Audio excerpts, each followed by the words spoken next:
Hello and welcome back to more Ace Investigations 2, where yesterday we had the longest episode of any game, or any series, actually no, yeah, any series on the channel. And that is the longest video I have ever uploaded. 2.5 hours long.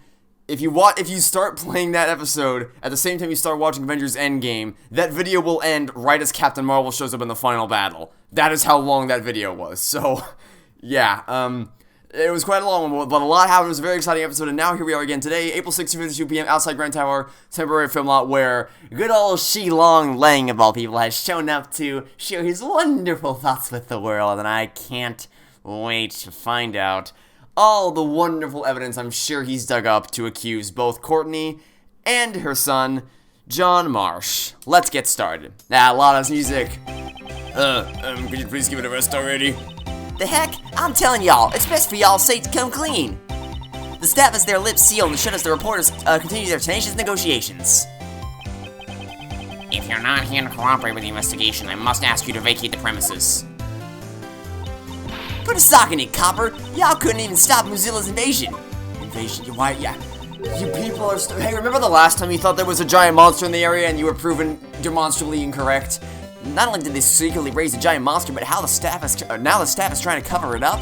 Well, like I said, we haven't been erasing any monsters here at the film lot.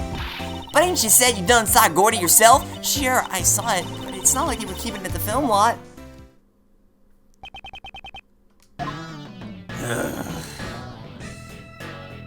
I hate the fact that Lang's the one leading this little team right now. Ah, Mr. Edgeworth. And John. Oh, y'all come here to search for the monsters too? No! Your monster is a camera crane! And the other monster is probably the animatronic. Which, by the way, they haven't even confirmed that this animatronic exists. I'm just assuming. Because the only thing, unless those footprints are man-made, the only thing that could have naturally made them to be that precise is if there was actually an animatronic, which I would assume there would be because they're filming a movie, so practical effects and all that, would have fallen off the roof of the building or something, which would explain why the eye of the monster passed by Lott at the window, crashed into the ground and caused the footprints. I'm just assuming that animatronic is the case, or that it exists. It hasn't been confirmed to exist yet, but there's nothing else I can think of that would even remotely explain that. So, Lang Zi says, the darkness inside a criminal's heart can be likened to a monster. Well, when it comes to killing people, criminals aren't much different from monsters. Agent Lang, this is a problem. I can't let outsiders into the crime scene. These are all key figures in the case. I'd like them to be here when the investigation resumes.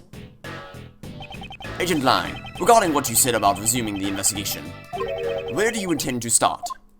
We'll start by reviewing the case. Today, the body of President Wang was found here at the film lot. The president's whereabouts from 2 nights ago are still unknown. It seems he snuck out from under the eyes of his bodyguards and ventured outside.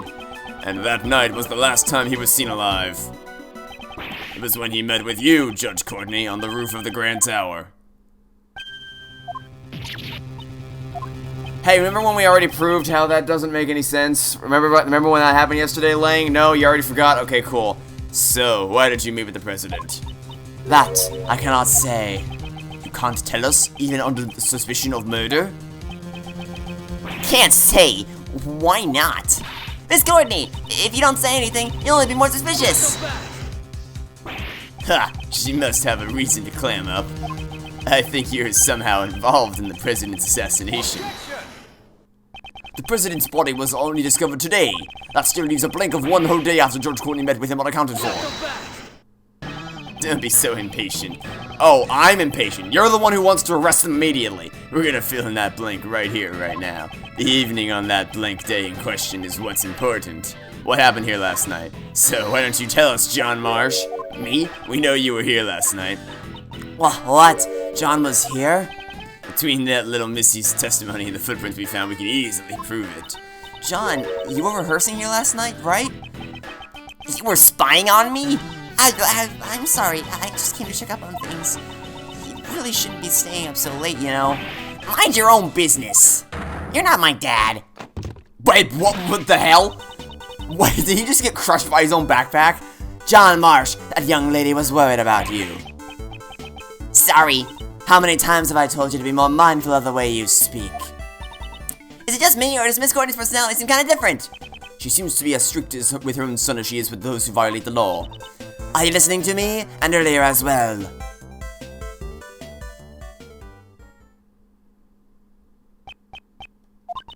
You should always bear that in mind, no matter the occasion. Can we hit on with the investigation already? Ah, pardon me. For Judge Courtney to get carried away like that. This must be her motherly side. Agent Lang, do you suspect John? All I want is the truth. That you didn't answer my question. You didn't answer my question, Lang. Stop dodging. And I want to know who killed him. I'll do whatever it takes to find out. It seems the president was like family to him. John, would it be alright if we asked you a few questions? Sure, it's fine. I got nothing to hide anyway. Okay, John. Time for your cross-examination. I wasn't feeling too great during yesterday's shoot, so I made a few bloopers. They're reshooting the scene today, so... Well, I decided to rehearse a little on my own. You didn't have to go to the... This is what I'm stuck on. You did not have to go to the set itself to rehearse your lines. I do it all the time. There wasn't anything out of the ordinary. Really, dude? Nothing out of the ordinary? No giant footprints? Nothing? Okay. You were rehearsing alone that late at night? Again, this kid should not have the combination lock to enter the set by himself. That should not be allowed to happen. John, when I called you last night, you told me you were at the hotel. You called him? About what time was that? I believe it was around 11 p.m. I've required him to call me every night. That's our rule whenever he stays away from home. So... divorced, then? Because that'd be the only explanation. Also, still optimistically assuming he's adopted, because I guess the other assumption there could be that maybe he's staying overnight at the set for rehearsals, like he's sleeping on set, but I doubt that would ever be allowed for like a number of different reasons, unless everyone's staying on set, but... So, I don't know, we're just trying to get to the core of what's happening here. Truth is, I was at the film lot during that time. So you lied to me! Start running now, John. I'm sorry. Miss Courtney sure is angry. I think it's admirable that he practiced on his own, even he didn't have to... Yeah, but that's the thing, though, he didn't have to go to the set to do that. I'm sure she was simply worried. Who knows what could have happened to him, out alone so late at night. And in reality, he did get caught up in yesterday's incident. But John said there wasn't anything out of the ordinary. Yeah, well, we know that's bullshit, because there were giant footprints nearby. There's no way you could have possibly missed that. So, I'm sorry, John, but I'm gonna have to call bullshit on your little story there. Also, you've got another milk carton. Okay. Is your backpack just full of milk cartons? That way there's a cow attached to the side of it, you just have an infinite supply of milk cartons? I guess, okay. Anyway, wasn't anything out of the ordinary? Yeah, tell that to the giant footprints that were all over the place. Objection!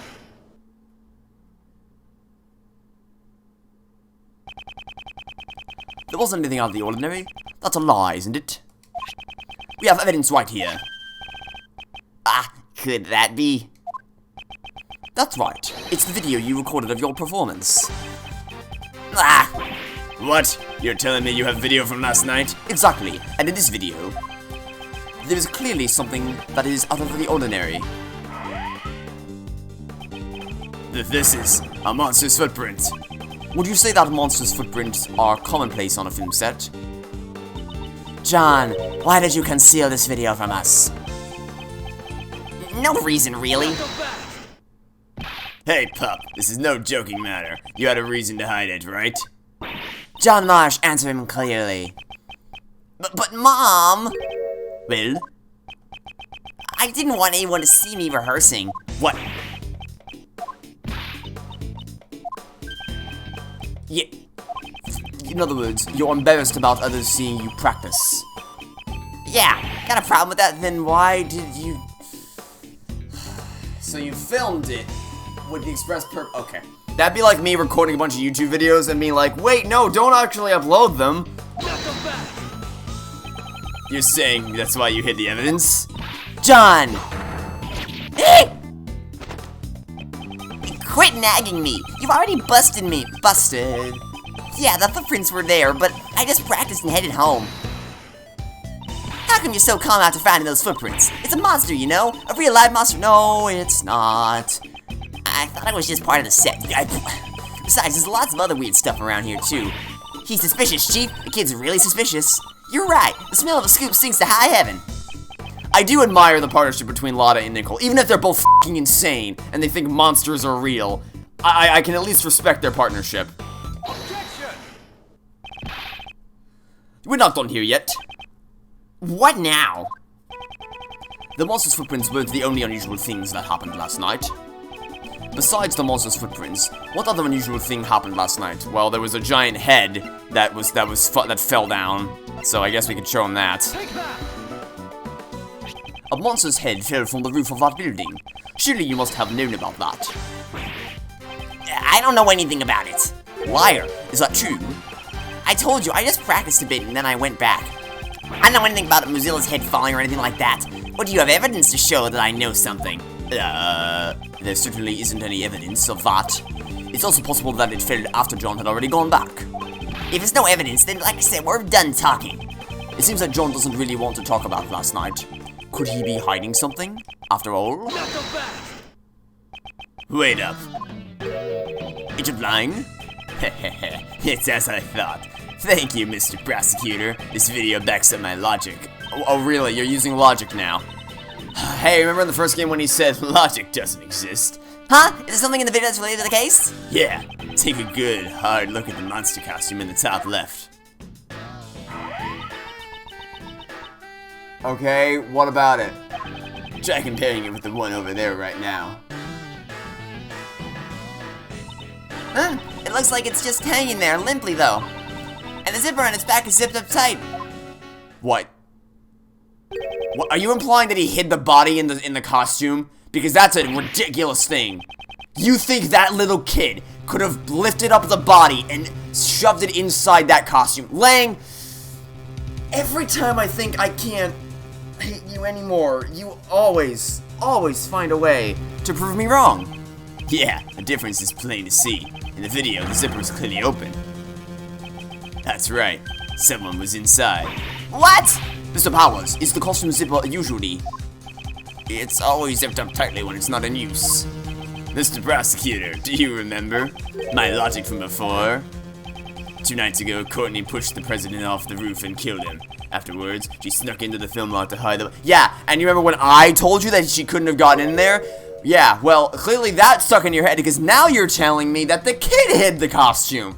Which doesn't make any sense because this 13-year-old kid could not freaking— Hey, remember in Apollo Justice when they thought a 14-year-old blind kid could have fired a gun? Yeah, well, this is just as dumb as that. Because Agent Lang's over here like— The 13-year-old kid lifted up a freaking— How old was— I guess his profile probably won't be here. Oh, wait, it is? Okay, yeah, a 58-year-old man with the body build we saw in the first case. You think he could have lifted him up all by himself and meticulously shoved him into that costume? Bullshit, you fucking idiot. Lang, can you just, like, stop talking permanently? That's what you did last night was retrieve the body. You're saying the body was hidden inside the costume? Yeah, that's right. Judge Courtney. 2 nights ago, you pushed the president off the roof of the tower. You then hid the body inside the mine. No. Oh, so you're saying that it was her who did it? Well, here's the problem with that bucko. She couldn't get inside the set. I did no such thing. Say what you want, but you're the only one who could have done it. What? You just— What? That should have already been proven impossible. The film lot was locked at the time. Judge Courtney could not have entered this place. And what if there was an accomplice? What, you think her son let her in? Or— Oh my god, Lang, why do you keep talking? So, let me get it straight. Now your logic is that he saw her push— Why would he want to— Oh my god, Lang. What? I'll tell you my reasoning, so listen up. Jesus Christ, you never cease to amaze me. Mother and son theory. When the president was pushed off the roof, John was waiting at the film lot. If John was an accomplice, the problem with the locks would be resolved. The 2 of them then hid the president's body inside that monster costume over there. Okay, so clearly we're not going to convince him that his theory that he would have given her the combination is idiotic. Because first off, do you really think that Courtney would ever put her son in danger like this? You think she would ask him, hey, you want to help me hide a body? Because obviously it would implicate him. And also, why would he be filming anything? Because that places him at the scene of the crime, you idiot. So clearly we're not gonna be knocking that theory down. So let's try this from a different angle. We don't actually know that the body was hidden inside the costume. So maybe we can convince him that, hey, if we can't see inside the costume, we can't know for sure that they hid it. Because clearly logic doesn't work too well in his head. So let's try going for vision. Because he has eyes, I think. So hopefully he'll at least be able to, understand that much. To take life of a nation's president, an elaborate plan is to be expected, don't you think? John would never take part in such a crime. You're the one being suspected. Your words don't carry much weight. I wouldn't think those two had sufficient motive for something like this, though. Well, maybe they had a motive that we didn't know about. You were the last one to meet with the president. And you're still keeping the detail secret. Don't you think it's only natural that you're being suspected? Judge Courtney, is there no way for you to tell us your secret? My apologies, I just cannot, no matter what. However, when the time I can talk about it comes, I will surely let you know. So, if you could please... Believe you? Is that what you wanted to say? That's what all criminals say. And you, pup, if you've got an explanation, hurry up and spit it out. I didn't do nothing. That's all I'm saying. Both mother and son won't talk. You still gonna defend him like this? It's true. Judge Courtney's actions are a mystery. However, we still don't know whether or not that ties in with the motive for murder. Yeah, that's right. The motive for murder can wait. For now, let's talk about the situation surrounding the crime. And the fact that these two are the only ones who could have done it. Oh my god, Lang. Okay, so again, you may not have logic, but you do have eyes, which means that you should be able to see inside that costume. So all we gotta do is let's just check, because we can't actually clearly see anything. So let's see if we can get a better visual to further explain this. In the video, we cannot see the inside of the costume. So can you really say for certain that the body was placed inside? Yeah, I'll give you that much. In that case, why don't we try examining it? The inside of that costume. There might be some traces left inside. Mr. Powers, may we examine the inside of the costume? Sure, go ahead. But it might be kind of stinky since I sweat a lot in there. This is incredibly dirty. That's strange. We always make sure to clean it up after using it so that the sweat doesn't damage the costume. Isn't this just proof that someone besides you used this costume? I'd say that dirt from the body probably got into the costume. What? No, I have a... Okay, so, oh my god, there's oil stains on the front of the body, but there's no gray rocks. Lang... Oh my god. That's where the dirt came from. Are you satisfied? No, because there weren't any... There's dirt inside the costume. It must have gotten... Oh my god. Do you have even a singular functioning brain cell? Look at the body, you idiot. There's no gray rocks anywhere on this thing. Please try a little harder. Objection! Idiot. Did go onto the costume when the body was hidden inside it. Actually, wait, you know what? Let me check something. I think I might have just figured out how we can connect this. Is there any gray dirt on the... Yes, there is. Okay. Alright, so, thank you, Lang, for helping me prove my case. So, not only is there the oil from the front of the body on these gloves, but there's also a bunch of gray rocks, which we just discovered inside the costume. Thank you very much. Now the only question is, why are there gray rocks everywhere? That much doesn't make much sense. That part... Wait, oh! The shovel and the sledgehammer on the wall. That's what they were used for. That's, because I thought it was really strange. Like, such a strange detail. Not only strange that they, of all things, were the last thing we had to examine, because I examined the shovel, I examined the box, and I examined the gloves on the ground, and still nothing happened, and then I examined the shovel and the sledgehammer on the wall, and that was what triggered the next story sequence. I found that really strange. I didn't call much attention to it because we found Sebastian, but thinking about it in retrospect, they must have been there for a reason, and now I'm thinking about it, I'm like, oh, I wonder if that reason has to do with this, because maybe the reason why those footprints are there, because, like, my animatronic theory makes sense as to how the shape of the footprints could be so precise, But it doesn't explain why there would be 3, right? Because unless the monster has 3 feet, which I don't think it does, or 3 legs or whatever, it wouldn't have been able to make them when it fell. So the only explanation there is that someone was trying to dig something up. Now, what they would have been digging up, I don't know, but that would explain why the shovel was there, right? And that would explain why the gray rocks were on the mechanic's gloves, because if Blaze put the body here, then that would explain this, and would also explain why there were gray rocks in the costume. And then that would have been easy to use the sledgehammer to break the concrete to actually form the shape of the monster's footprints. Now, again, why are there 3 in those specific spots? I don't know. But clearly there's something going on with this film lot, because Courtney was surprised that it was here, and there's got to be something important going on here, so I think that's going to be what it is. Did crawl under the costume and the body was hidden inside it. Is that really the case? You have a problem with that? There is a fair amount of dirt inside the front of the costume. Yeah, that is a lot of dirt. However, I would like you to focus on the state the body is in. It's lying on top of the dirt, and yet there's no dirt on the front of the body. If the body really was inside the costume, then it's strange that the front of the body isn't stained with more dirt. Well then, how would you explain it? How did the dirt get inside the costume? From the video footage, it's very likely that someone was inside the costume, but just who could it have been? Where have I seen this? What's the matter, Kay? I just feel like I remember seeing something that looked like this dirt somewhere before. But where was it? There were these bits of gray fragments mixed in with the dirt. Gray fragments? There doesn't seem to be something other than normal dirt mixed into it. Something must have gotten stuck to it, and lots of it, I might add. Something got stuck to it. This may merit a closer look. Where did we see the dirt that looks like got stuck on the inside of the costume? We saw them on the mechanic's gloves right over here. This dirt has some gray bits mixed into it. Huh? And what of it?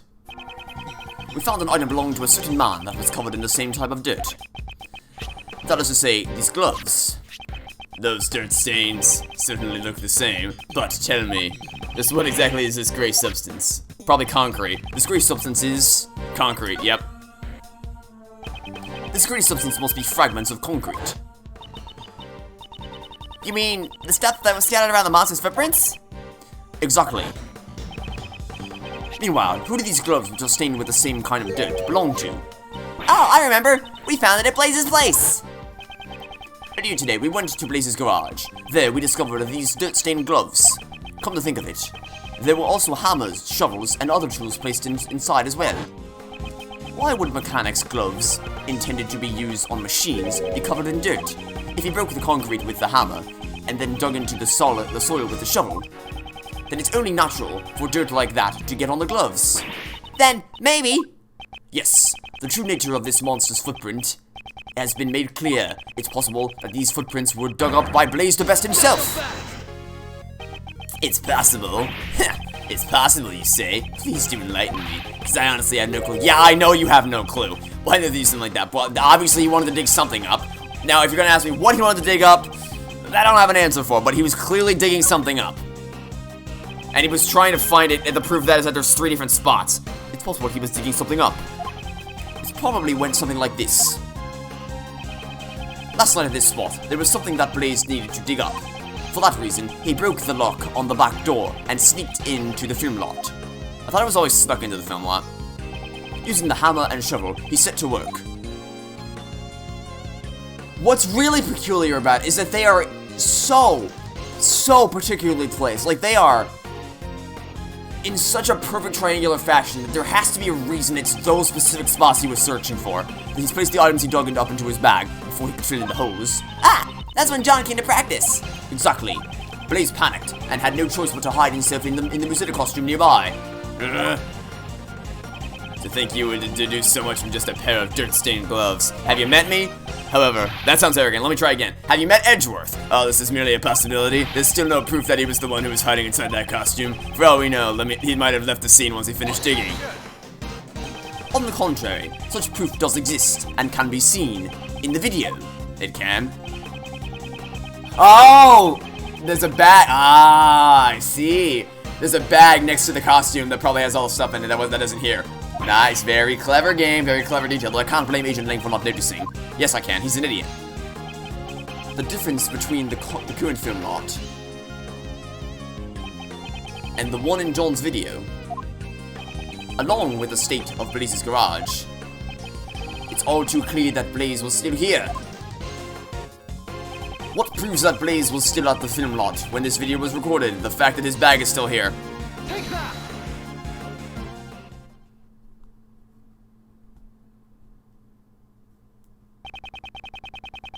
This bag placed near the costume.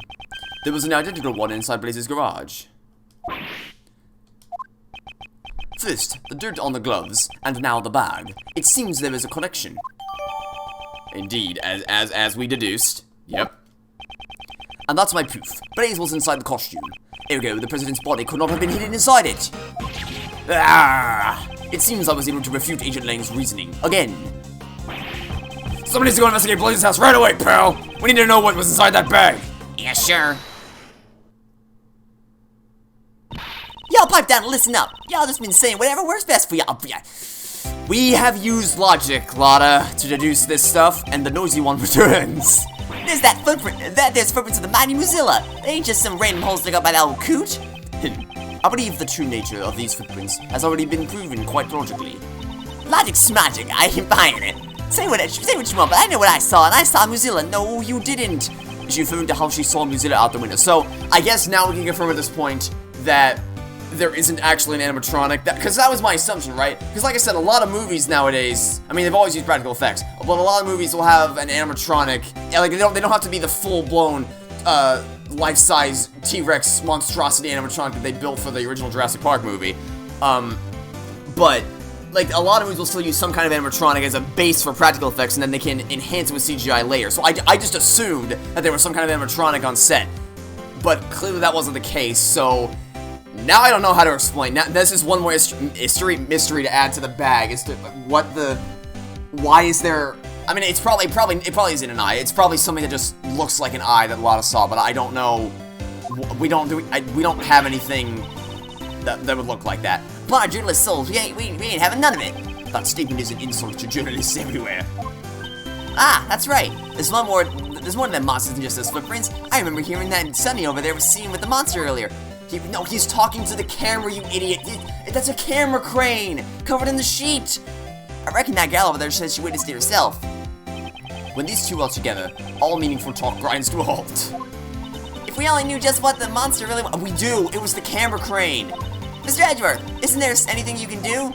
The monster's true identity. We don't have much choice.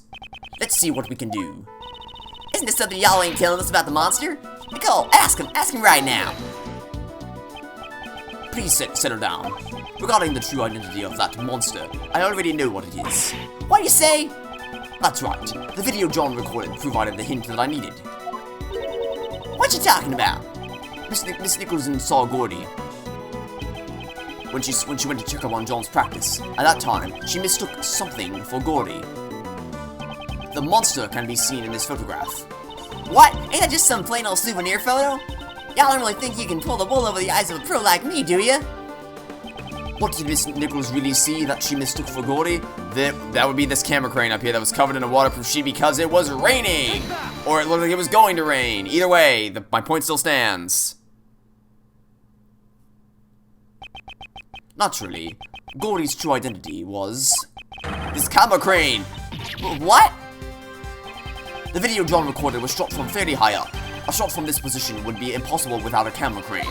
Well, not impossible, but much harder to accomplish. But there ain't no way Miss Nichols would mistake a camera crane for Gordy. If she would, if it was covered in a waterproof sheet obscured by the darkness. I wonder about that. Miss Nichols. Yes? Earlier, you said that prescription for your glasses didn't match your eyesight anymore, correct? Yes, lately it seems my eyesight has suddenly gotten a lot worse. So, would you say that you weren't able to see Gordy very clearly in the dark? I mean, even if your prescription was functioning properly, it would still be tough to tell in the darkness. That's right, it still was all I can make out. But remember what Miss Nichols said? And I quote, its skin was really scaly, almost like a reptile. Yeah, it's because it was covered in the sheet, like I said. Cameras and cranes ain't got no flesh on it, let alone skin. It's just a bare steel frame. That is certainly true, at least in the case of this photo. However, last night it did have skin. Y'all just doing whatever you can to get in the way of our big scoop, ain't ya? No, we're just trying to find the truth, and you're making that exceptionally difficult today. That was not my intention. But since I've come this far, it's time to put an end to your nonsense. Gordy's skin is right before our very eyes. This is the skin of Gordy that Miss Nichols saw. It would be the waterproof sheet over here. Take that! As Miss Nichols stated in her testimony earlier, it looked like it was going to rain last night. While it never actually rained, John still covered the camera crane with a rainproof sheet, which, to Miss Nichols, looked like a monster skin. What? You gotta be kidding me. Isn't that right, John? Man, you saw through it all. Not bad, old man. How old is Edgeworth? You little shit. How exactly? Can I open the organizer, please? Thank you. How old is... Oh, I forgot. The second I opened this, I remembered. Oh, wait, we can't see how old we are because it's the freaking...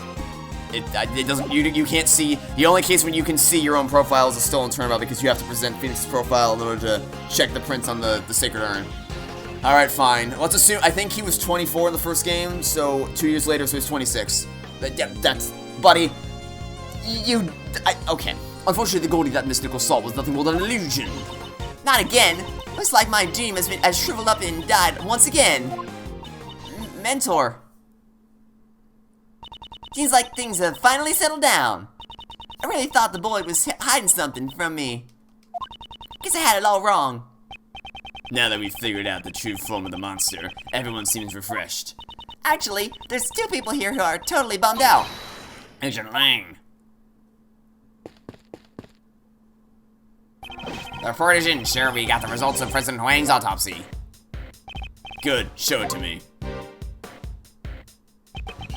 Contusions and bone fractures found across the body, resulting from tremendous pressure. So, this is the cause of death. In other words, he was crushed to death. I thought as much. But at least now it's nice to have it in writing so we can use it as evidence later. The yellow stain on his chest is currently under investigation. But it seems that gunpowder of his residue was found on his right hand. Sunflower. Okay. No, that said gunpowder. No, gunpowder residue. Traces of it are left behind when a gun is fired. Since it has been found on his right hand, it's possible that the president fired a gun. A gun, huh? But we didn't find any guns when we investigated this area. Unexplained gunpowder. Excuse me, residue. I'll have to look over the autopsy report later. Now then, Agent Lang. It seems we have our answer. The president did not die from falling off the roof of the Grand Tower. Rather, he died from being crushed under Mozilla's head. I can't deny it. Looks like your logic was right after all. This means the suspicion surrounding Miss Courtney should be cleared up, right? Yes. Not only the cause of death, but the time of death proves her innocence as well. Judge Courtney met with the president 2 nights ago. However, according to the autopsy report, the time of death was around 11 PM last night. Mozilla's head also fell last night. It matched us up perfectly. That's a relief. Isn't it a bit too early to be relieved, Agent Lang? The president died after being crushed by the Mozilla's head. That, I will admit. Well, we got that far. At least the problem is who was responsible for the falling head. Mozilla's head fell last night.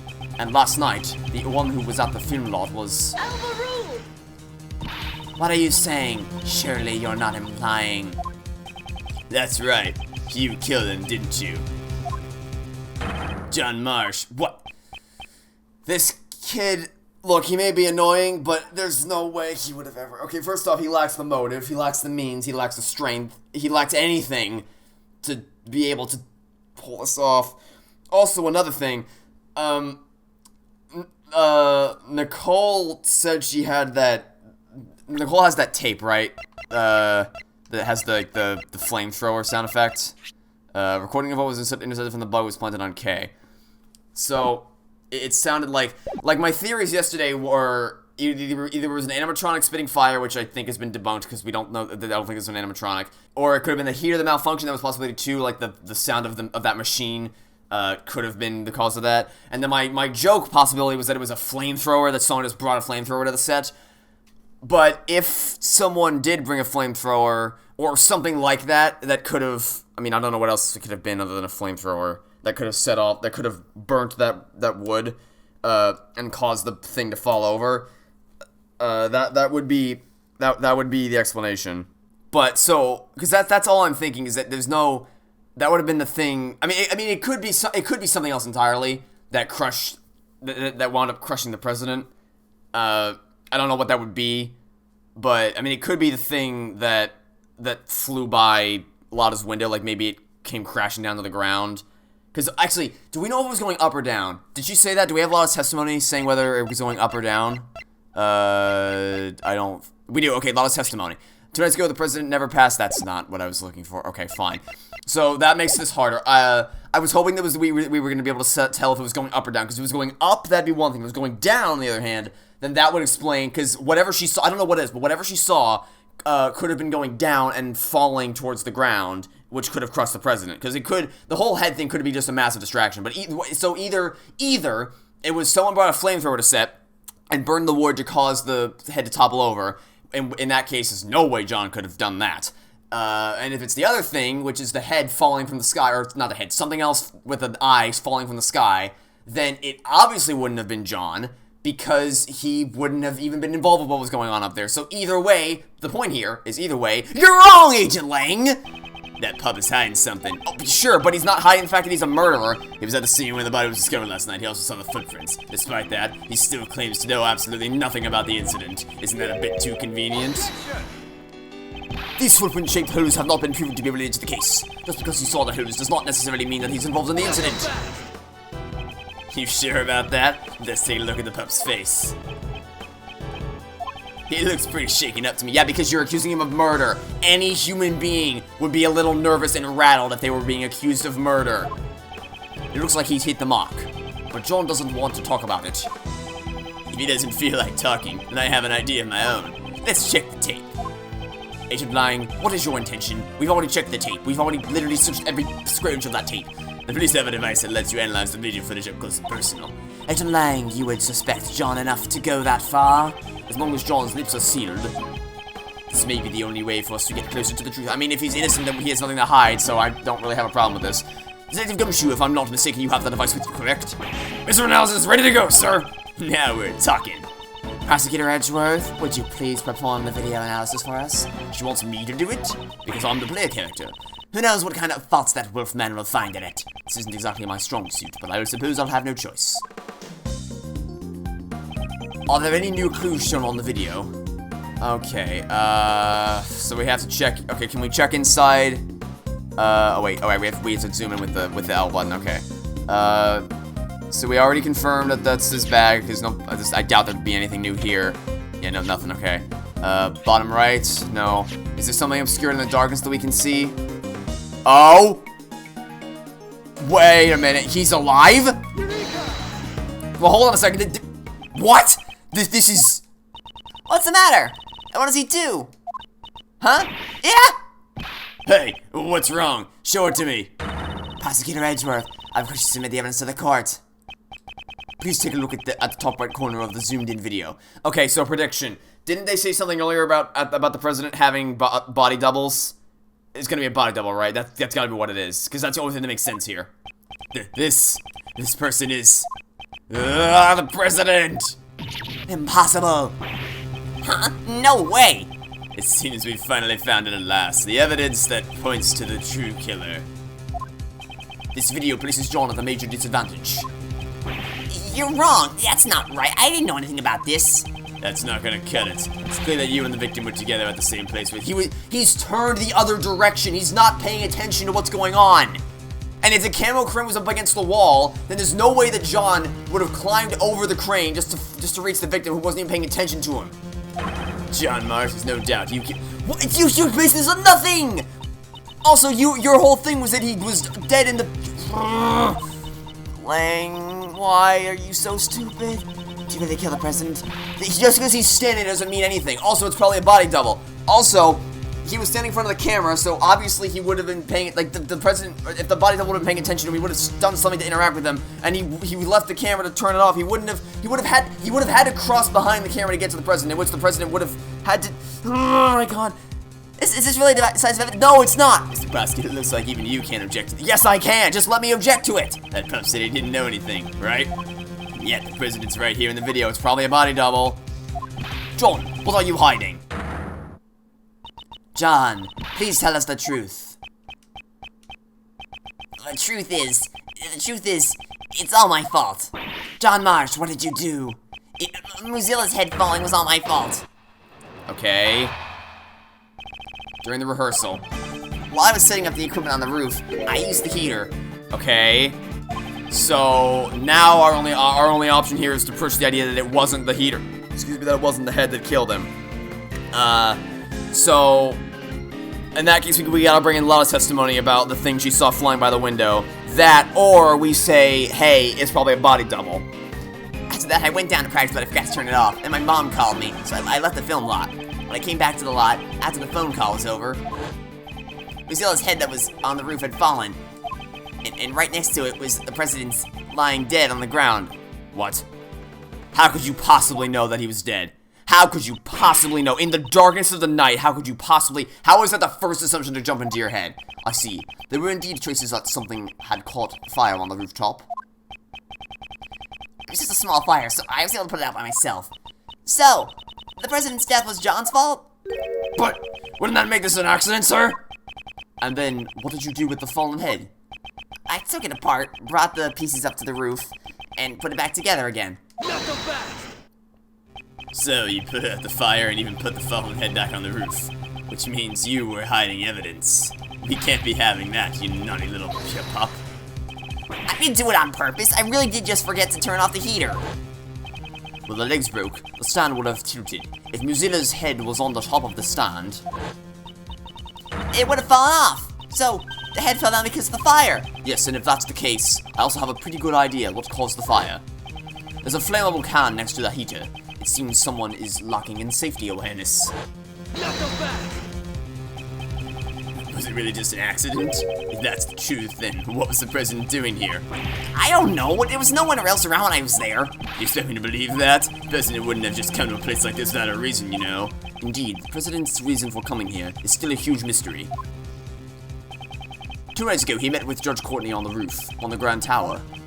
And last night, he was here at the film lot. Did he meet with John? I'll have to listen to John's testimony very carefully. Well, the first thing I want to poke holes in is the fact that he claims that he immediately was able to tell that the president was lying dead on the ground. But if in the darkness of the night, I very strongly doubt that he was able to discern that information by himself. So we're gonna call bullshit on this. What was the state of the body? I didn't get a good look because it was dark. Okay, so how can you tell he was dead? He suddenly becomes quiet as a mouse. I guess John doesn't really want to remember anything about the body. Is that the only reason why he's going so quiet? Should I press him for more details? Of course we will. You didn't get a good look? Then how did you know he was dead? That's... well... He's clearly shaken. He must be hiding something. Wouldn't you normally call for help if you see someone collapsed on the ground?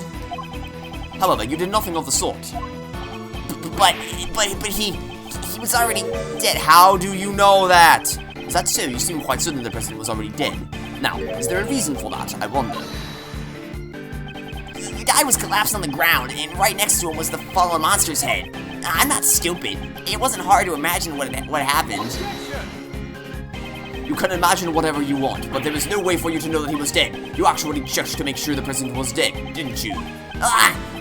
Yeah, that's right. I was scared, but I got up close to the body and checked to see if he was breathing. I thought as much. However, why would he hide that? There must be a reason. Please tell me the state of the body at that time. At first, I didn't know he was dead. I would have realized sooner if there had been any blood. But there wasn't a single drop, and his clothes were completely spotless. Well, that's not true, because he was covered in the motor oil. So, no. Buddy, would you please append those statements to your testimony? Okay, something's not right here. Now, I have too many questions about what's going on. So, I'm still convinced that it was a body double that he saw last night, because, like, he must have... If it was 2 nights ago, whatever happened, he probably died 2 nights ago, right? Because that would actually explain the discrepancy in the bodies, right? Because if one of them had one of them was stained, the other one wasn't. So that's gotta be, because if nothing, I'm 100% convinced at this point that whatever killed him was what fell from the sky that Lana saw, from the roof. So, he must have died tonight, which means whoever's alive tonight or last night was the body double, which explains the discrepancy in the spots. So I don't know. This case is getting incredibly complicated. I don't think I'm gonna be able to answer all this. There's too much. His clothes were spotless. Yeah, that's right. You got a problem with it, old man? You call me old man again. John, it is painfully obvious that you are desperately trying to hide something from me. What are you going on about? I'm not hiding anything. You are hiding something about this yellow stain on the president's clothes, correct? Why did you leave it entirely out of your testimony? The fact that you made no mention of it only serves to cast more suspicion upon yourself. That's because... I hope you have a convincing explanation. Judge Courtney. Allow me to explain. Why are you... The yellow stain left on the president's chest is almost certainly lion lily pollen. What?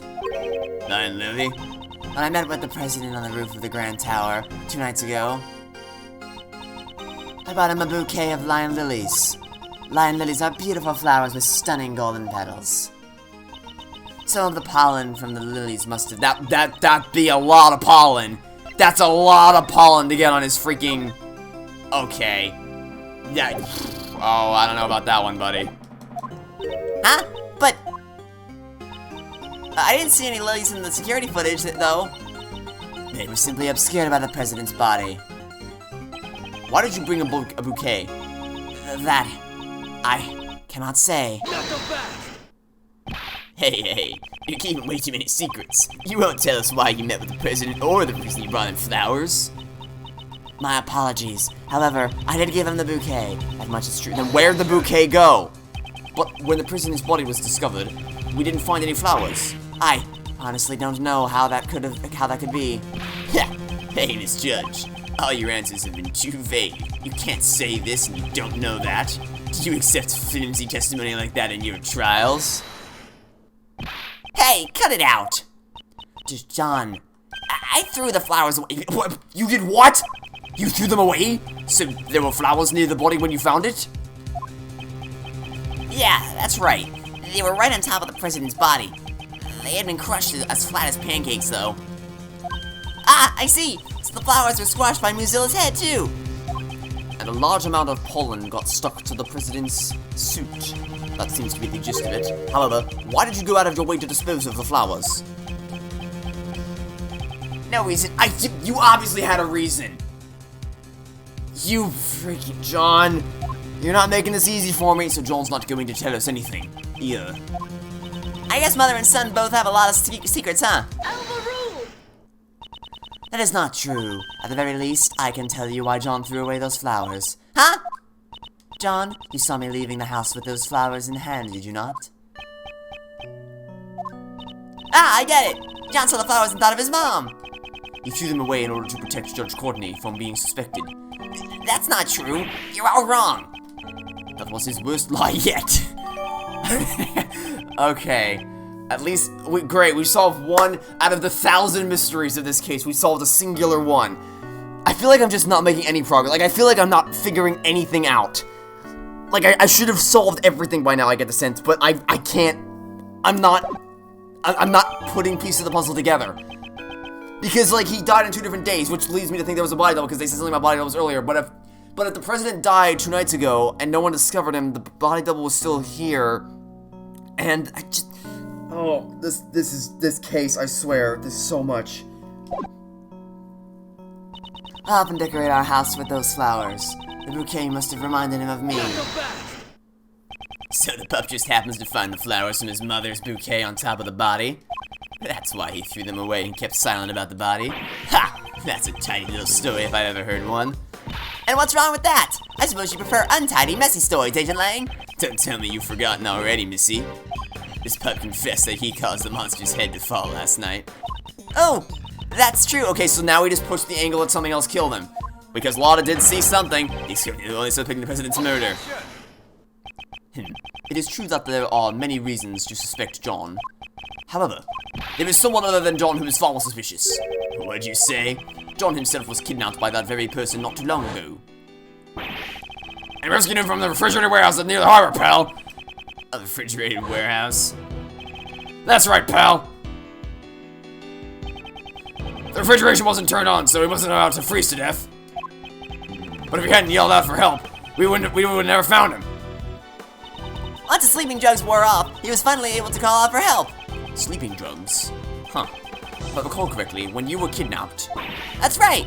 There was a bottle lying on the floor of the refrigerated warehouse. I think it was the same thing that was used on me not long ago. That's Sleepy ZZZ stuff. It's super powerful. It's super effective. How about it, Agent Lang? John is clearly a victim. There is a mastermind at work behind the scenes of this case. I don't know anything about that so-called mastermind. You say they were here last night? I still don't know for sure yet. Ha! It's not like you to be so vague, Mr. Prosecutor. You're right, it's not. But I'm not even kidding you. This case is testing this case is pushing me to my limits. There is so goddamn much involved in this. I can't even list it all. There's too much for me to try to figure out here. I don't know if I'm gonna be able to put this all together. I'm being completely serious here. Like there's actually so much. There's way too much going on here. This is insanity. There's never been this many mysteries with this much evidence stacking on top of each other, all together for one giant mystery.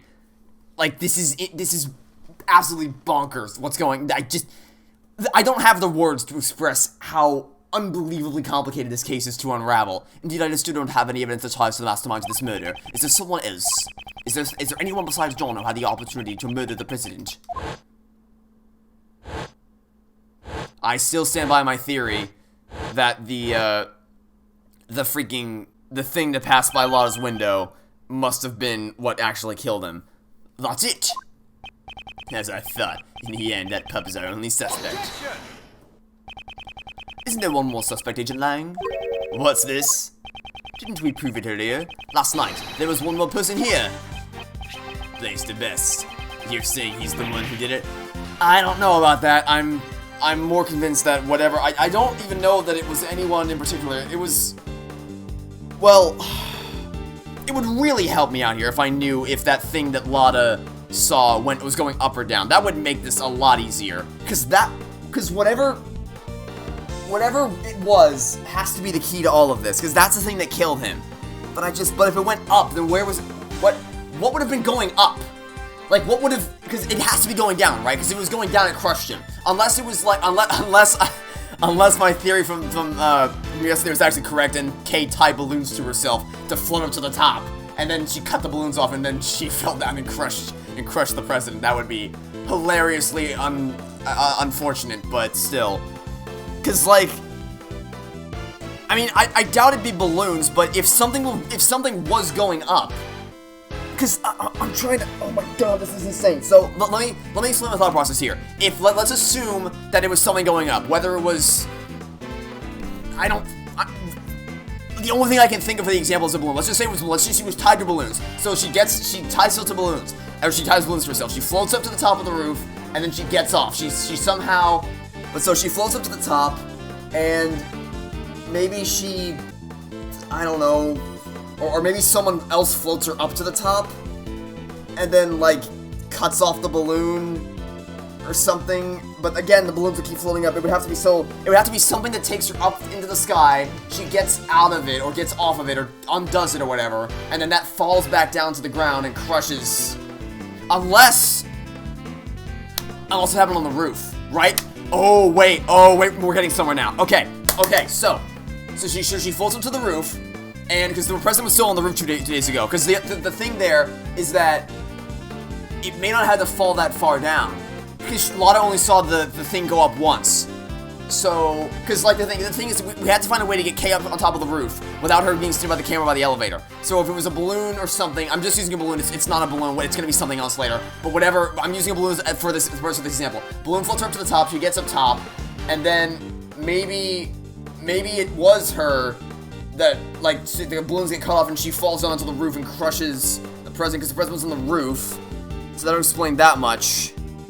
And actually, oh wait, yes, because he has gunpowder burns. Yes, that's it. Oh wait, okay, we're getting somewhere. So whatever, maybe it was balloons then. Because if it was balloons that floated her up to the top, then he fires the gun, and it shoots down the balloons, and then she crushes him, right? That makes sense. I mean, I don't know that Kay would be strong enough to crush her, or crush him, but maybe she was holding something that would have been strong enough to crush him. That makes too much sense. That makes too much goddamn sense for it that to not be the case. Because that gets her around the cameras, it explains what floats, well, unless maybe the balloons were painted, I don't know. Or maybe it was just the moon reflecting through the balloon that she thought was an eye. Maybe that would be it. She floats to the top, then the president looks up and goes, what the hell is that? And he shoots the balloons to cause him to pop, which then causes Kay to fall down. And if she was high enough up enough, maybe it would have crushed him, or she would have been holding something to crush him. Maybe? I don't know. That's gotta be it, because, like, how did we get here again? Oh yeah, we're trying to figure out, so, the theory is that Blaze could have done it, but my theory is that it was whatever that thing was that actually killed him, which would explain why the body wasn't, and then it would have been the body double down there, and then it would have been brought back down. I don't know, it's a work in progress theory, but that explains how Kay gets around the camera, it explains how the president could have been killed without anybody having actually done it. It's something like that, I know. That last night John was not alone. Blaze the best. City was here too. Shouldn't we consider him to be a new suspect? Blaze the best. Kill the president? It's entirely possible. Blaze the best. It can't be. The same guy from 12 years ago. Same guy from 12 years ago? 12 years ago. That keeps popping up. Yes, it does keep popping up. Well, a lot has changed. It all happened over 12 years ago. Back then, he and my old man were close friends. And our clan protected the president. The only thing, I'm still thinking about my possibility in my head. The only thing that doesn't make sense with that theory, because that lines up perfectly. It explains Kay getting around the camera, explains the gunpowder burns on his hand, explains how he would have been crushed without anyone having been responsible. The only thing that I can't get over is the fact that Kay probably would not have been enough to, like, Kay's body weight would not have been enough, unless the person who kidnapped her was riding with her, which I guess maybe that would explain, because the president would have been like, you, the mastermind, you must die now, so he shoots the balloon, and then that crushes him, but even the weight of 2 people wouldn't be enough. It would have to be something a lot heavier than that to get him up to the top of the roof. Wait a minute, wait, Nicole Sting, wait, Nicole's tape recorder, that is so goddamn smart. Okay. I have no proof of this. I have none. Absolutely no proof of this. But what if it was a balloon? Like, it actually was a balloon. A giant balloon. A hot air balloon. Because, oh my god, that is so smart. Okay, so, because the whole reason that the hot air balloons were able to gain altitude in the first place is because of the burner inside, right? And the burner would sound a whole hell of a lot like a flamethrower, right? And that would explain what Nicole picked up on the tape recorder, which then, that explains the weight. That solves the weight problem. So whoever the mastermind is takes Kay, puts her in the balloon, flows up to the top of the building, the president sees him, because he has some connection from 12 years ago, and he's like, the mastermind, quick, die! Pulls out a gun, shoots it twice, or shoots it once or whatever, which causes the gunpowder to burn in his hand, which causes the hot air balloon to come crashing down right on top of him! That is it! That is the explanation! I have no proof of it whatsoever, but I guarantee, okay, do we have any proof of a hot air balloon at all? Like, literally anything? Maybe in the monster movie flyer? No, okay, fine. Well, I'm sure we'll find something eventually, because that is the only thing I can think of to explain this whole thing away. Explain how she got around the camera, how he died, and and the gunpowder burn. That has gotta be it. That's gotta be the explanation we're looking for here. I just need proof. I just need someone to say, hey, I have a hot air balloon. That's gotta be it. That has gotta be what we're talking about. And if it is, that is one hell of a twist, let me tell you. You gotta end this nice, now you finally go to prison where you belong. 12 years is a long time coming for a suspended sentence, don't you agree? Agent Lying, what happened 12 years ago? Nothing that concerns you. I think it does concern me. On the contrary, it might just have some sort of connection with this case. I suppose you have some proof. Yes, I do actually. I do have proof of this. You know that, hey wait. Let me just make sure I'm not going crazy, but doesn't this say something about the 12 year, that's something from 12 years ago? Yeah, it says that, thing he laid to rest in front of the flower bed 12 years ago, you simply must retrieve it. Yeah, exactly. It says, your proof's right here, buddy. Right in the report on Nightly. Show me evidence that there's a connection between this case and the one 12 years ago. Okay, I will happily do that. Evidence, you say? If you don't have any evidence, then there's no point in talking about it. Is there any evidence that connects this case with what happened 12 years ago? Yes. Yes, there is. Take that. This is a report written by Patricia Rowland to Blaze the Best regarding Nightly. Please read this part here. That thing he laid to rest near the flower bed 12 years ago. That's not all. Take a look at this as well. This letter was sent to Jim Crane, who was murdered. Yeah, that also proves it, yeah. Although the sender is currently unknown. Here, it is written as follows. Please get revenge for 12 years ago.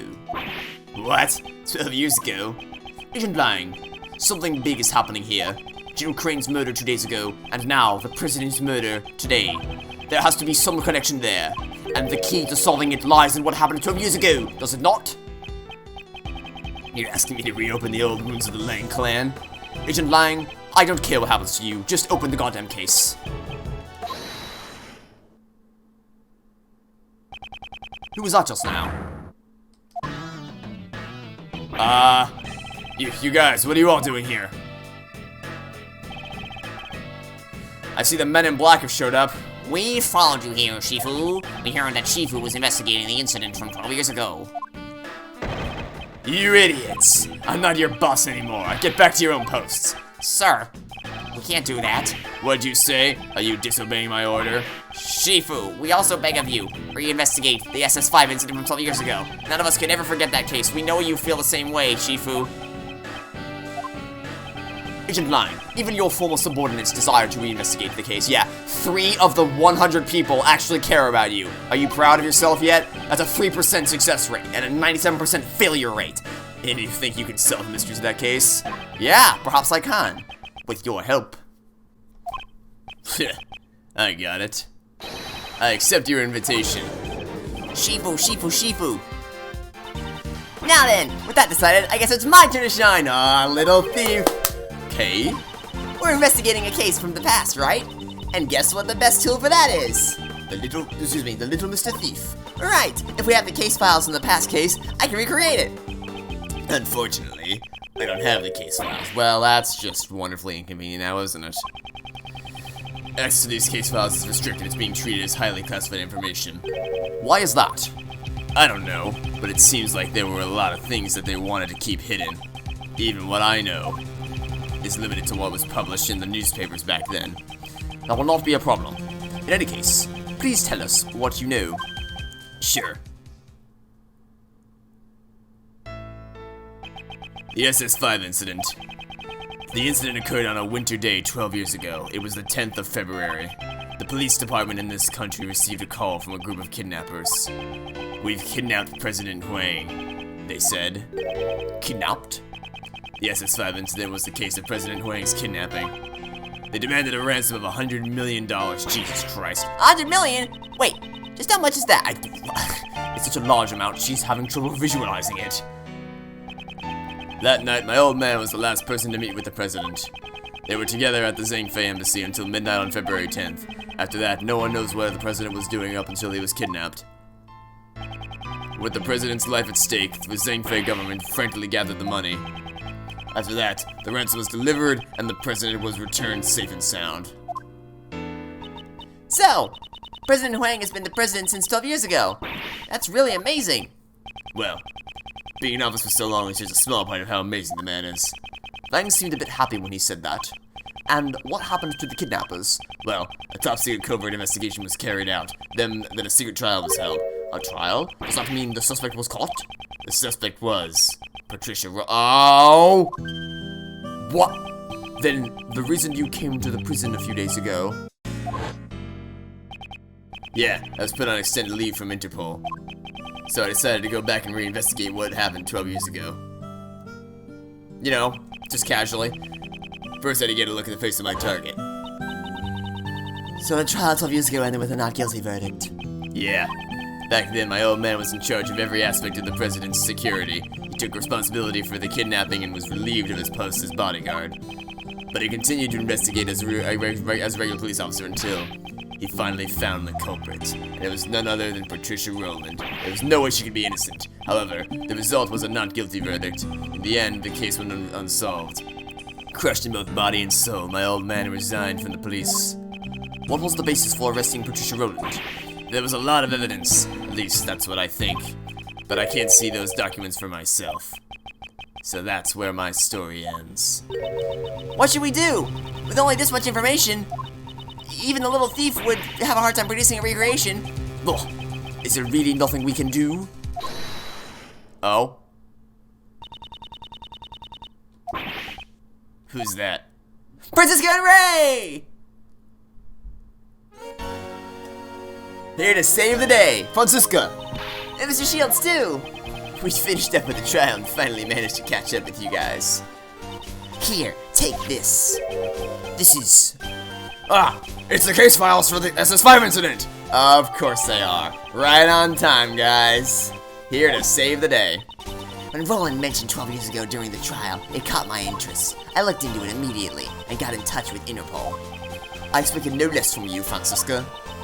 Don't get the wrong idea, Miles Edgeworth. I didn't prepare these documents for you, the former prosecutor.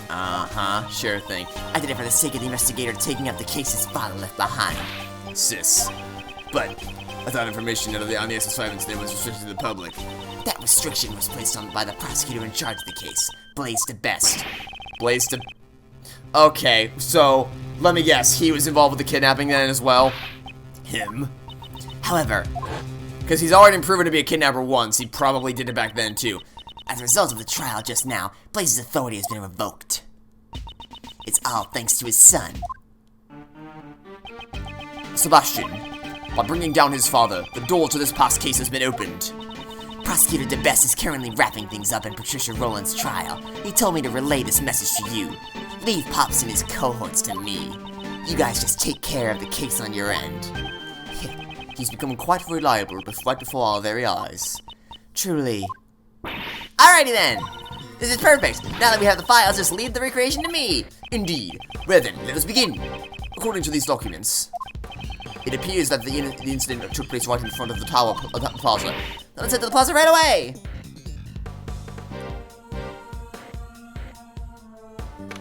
April 6th, 3:25 p.m. outside Grand Tower Plaza. There's so many people here. Kay, would you please activate the little Mr. Thief? Right! With these case files recreating, everything should be a snap! Where should I start? Well, indeed. According to these documents, it seems there was a witness to the kidnapping of the president, a freelance journalist by the name of Jack Cameron. However, he happened to be in the wrong place at the wrong time, and was murdered by the culprit. So that would mean the place he saw the president at was here. Here? At the Grand Tower? No, the Grand Tower was only built around a year ago, okay? Before that, this place contained mostly old abandoned buildings. However, 12 years ago, this place was...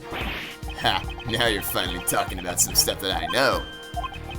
Yeah, 12 years ago, and this very spot was... the Happy Family Home. The Happy Family Home? What's up, pal? It was a place where children who had lost their parents could live. Okay. So, now, okay, remember last episode when I said that the mastermind's probably gonna be Dan Gustavia's son? Well, guess what? Dan Gustavia's son ran away and didn't have a child. Didn't have a father. I wonder where he ended up. Could it be at this place? I don't know. I guess we'll find out. But to put it simply, it was an orphanage. So the president was kidnapped at that orphanage. And the head of that facility at the time was Patricia Rowland. Apparently, Rowland always referred to it as her home. It seems that suspicion would naturally fall upon her. Patricia Rowland, Blaze DeBest, and President Wang. The darkness that remains from the SS5 incident still casts a shadow on the present case. Okay, I'd like you to input the investigation data from Jack Cameron's murder case. We can probably assume that he was killed by one of the kidnappers. So we solved the murder case, we'll know who the kidnappers were, right? Precisely. I'm counting on you. Alright, little thief, it's your time to shine once again.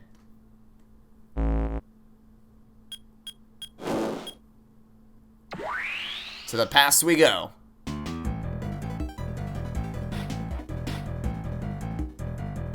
Oh dear God, okay. What the heck is this? Everything's green! I've come to expect such reactions. This is a recreation of the grounds of the facility that stood here 12 years ago. Based on the documents from the police investigation, I recreated the scene to show what it looked like when police arrived at 7 a.m. the next day. It appears a fair amount of snow had piled up here. Yeah, I heard that the footprints in the snow were prime piece of evidence. The snow fell during the day on the day of the incident. So the snow only fell before the crime took place. Which means the footprints wouldn't have been erased by any further snow. I must make sure to pay close attention to these footprints. Begin investigation. Okay. So, first thing we want to check is going to be the body, which is placed squarely in the middle of these three Oh, okay.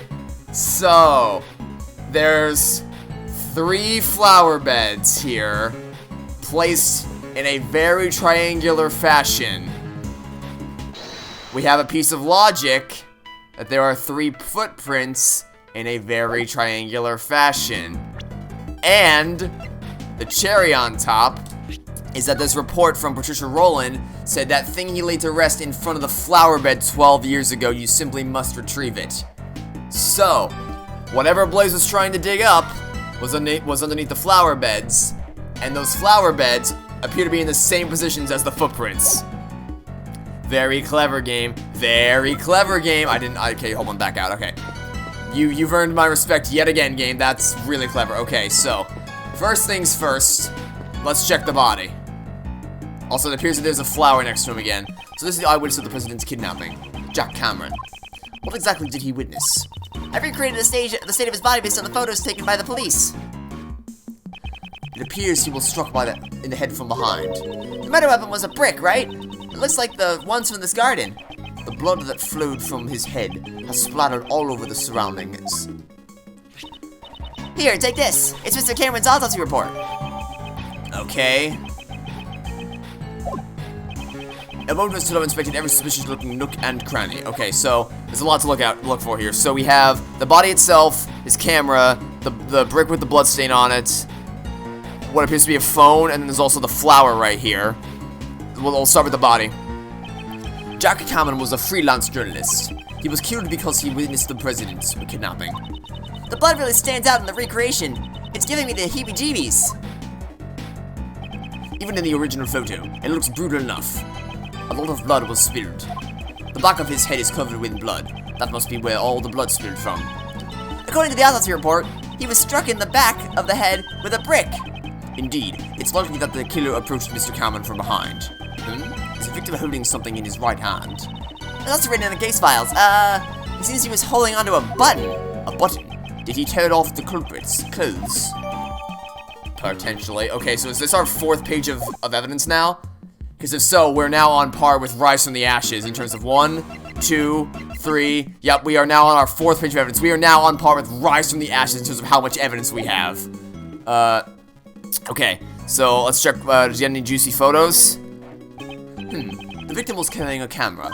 Oh, according to the case files, it seems he only managed to take a single photo. Here it is.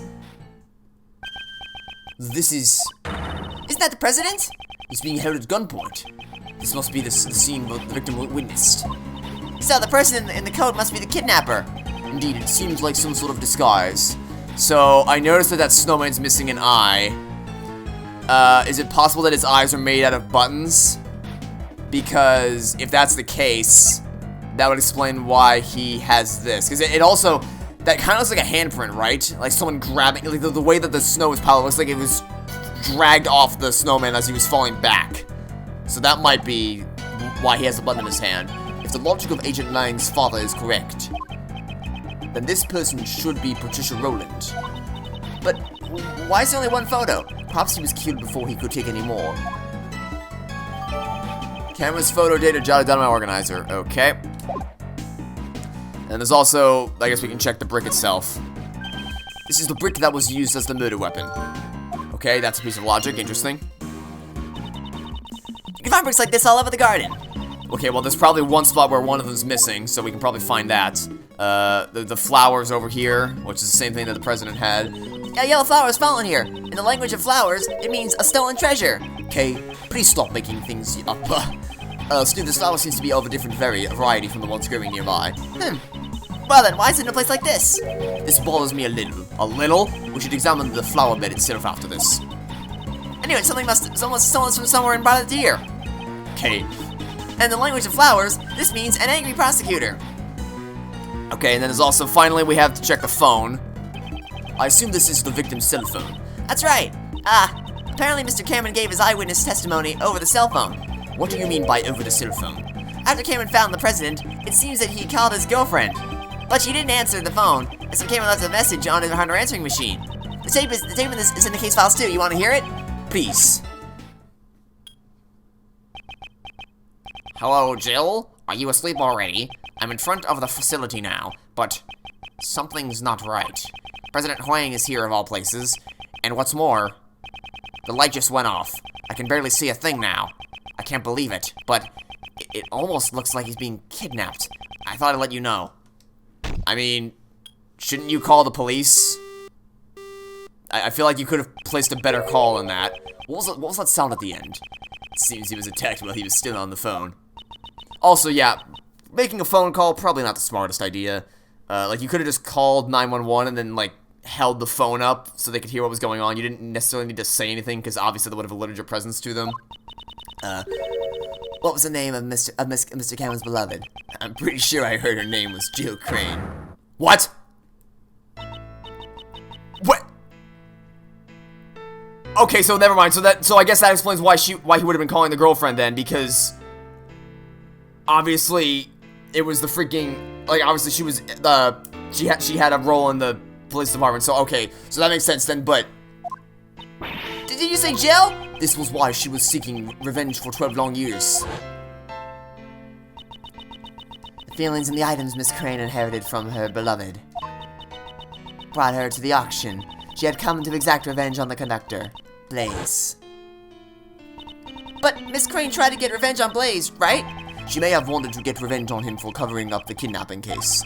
Or perhaps she thought Blaze himself was the kidnapper. Wow, okay, I didn't even, because I think he even said, like, hello, Jill, you're super right, but I was too distracted by the fact that he called his girlfriend instead of the police, to actually connect two and two together. Wow. Okay, that's... Good God. Alright, so we're supposed to examine the flower bed now, right? Alright, let's check the flower bed then. A flower bed? According to the data, the facility has 3 Okay, yep, that's exactly what happened. Yep, because they're all around and they're all in that exact same pattern. That is exactly what happened. Yep. And each of these gardens contain 3 flower beds. 3 flower beds and 3 footprints. Well, would you look at that? Alright.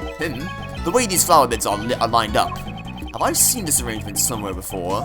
Yes. Yes, we have. Since it was during the winter, there were no flowers in bloom. What a shame. What's this yellow flower? Huh? Why is there a single flower here? That is a lion lily. It is a very rare type of lily. Did you say lion lily? That's the flower Miss Courtney gave to the president. Yeah, I thought we all assumed that. What's it doing here? Could it be just a coincidence? If I recall, the lion lily originates from Asia. In the language of flowers, it means the bond between parents and child. I never knew you were so familiar with flowers. That much is common sense. You're simply lacking in your studies, Miles Edgeworth. Uh-huh. Sure thing. Okay, now it's time to finally connect some pieces of logic together. So, we saw 3 footprints, and there are 3 square-shaped flower beds arranged in a triangular fashion.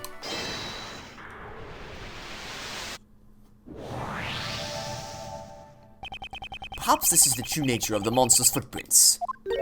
True nature? Compare the positions of the 3 footprints and the 3 flower beds on the left. Ah! The exposed areas of dirt match the areas where the flower beds were. So Blaze dug holes in front of where each of the 3 flower beds used to be? Exactly. Now, why would he do such a thing? I believe we have a piece of evidence that tells us why.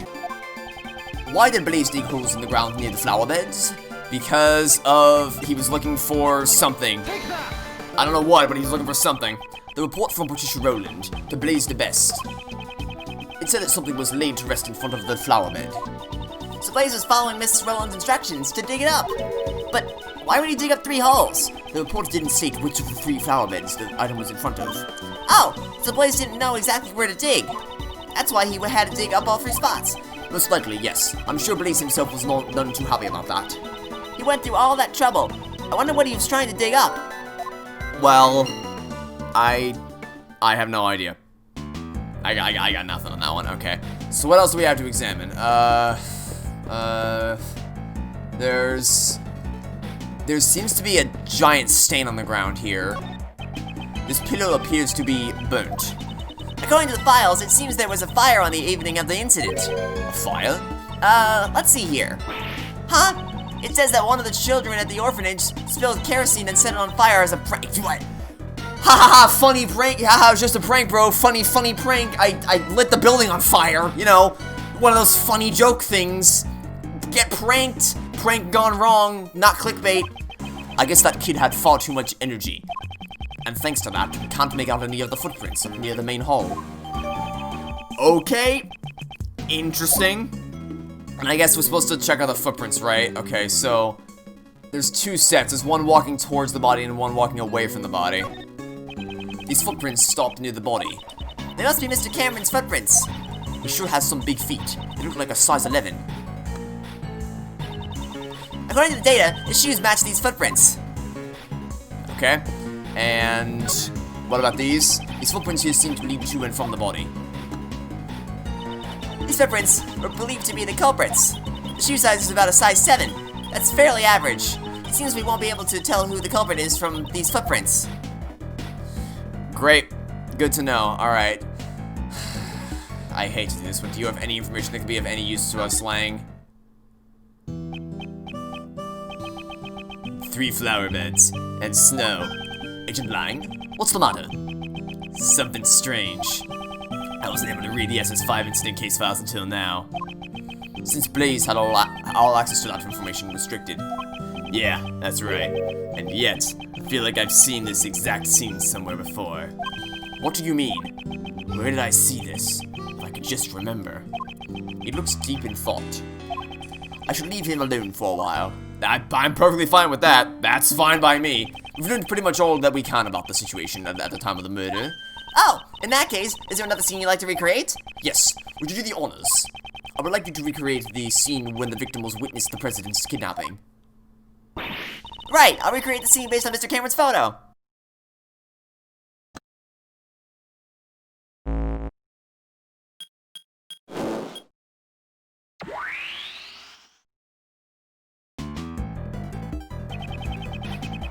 Mr. Cameron standing in the middle of the flower beds.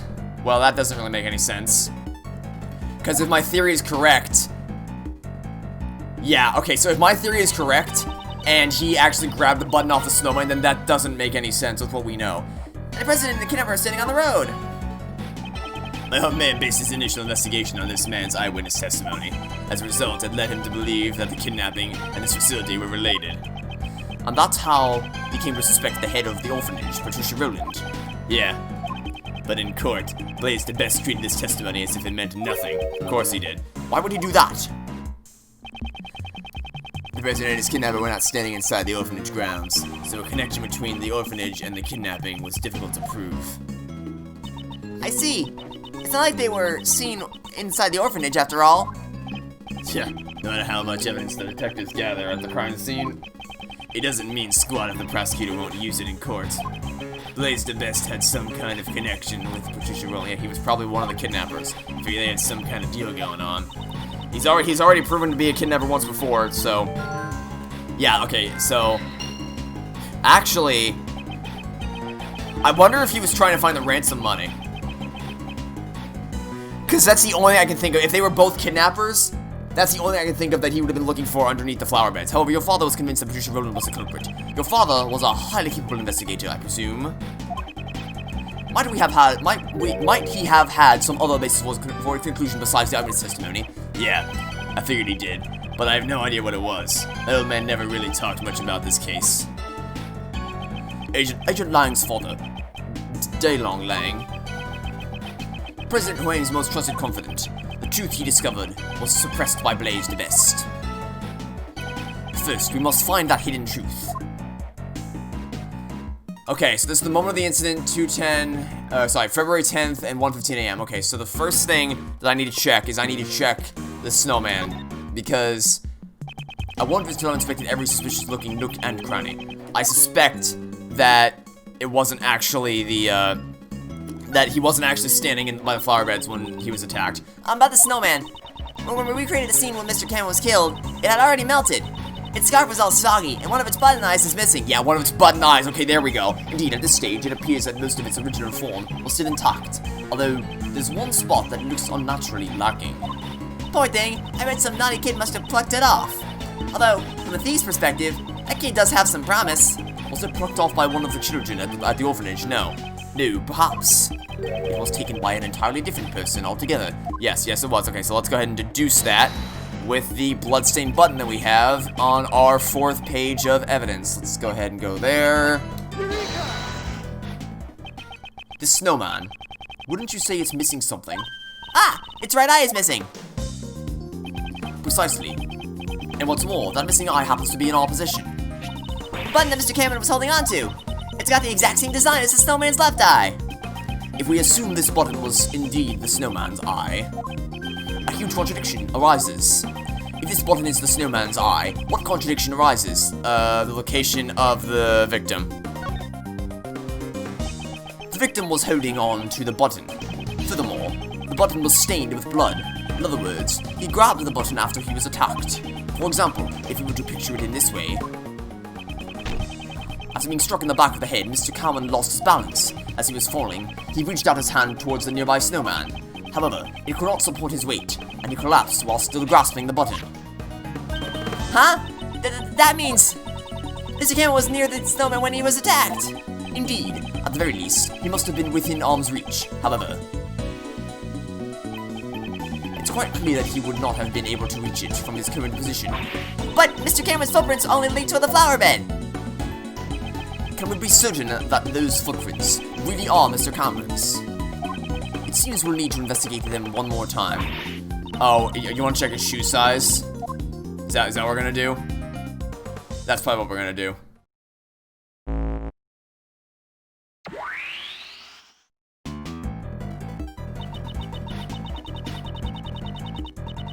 These footprints match with Mr. Cameron's shoes, right? Let's inspect them again. Okay. So let's check the shoe size and see if there's a contradiction here. I'm going to inspecting every suspicious looking nook and cranny. We just gotta check the shoes again. Josh Cameron was a freelance journalist. He was killed because he witnessed the greatest of killing. That really stands out in the recreation gives me the heebie-jeebies. Even in the original photo, it's brutal enough. Okay, this is the same thing we already heard. Yeah, this is our, okay, I thought we were gonna get some new information about the victim's shoe size, but clearly not. Okay. So maybe we just need to examine these. Like, okay, we can't examine the footprints. Fine. All right. So I guess we'll just examine the footprints outside. And fine. We'll check here. I just used the body again. Okay. Do I check these? No, I can't actually examine the footprints. But I would think that checking the shoes would be enough to. Oh. Okay. I guess now it actually. Okay. I guess I just misclicked the first time. These shoes should match the footprints. However. These shoes, it seems like they were not the ones originally worn by the victim. What do you mean?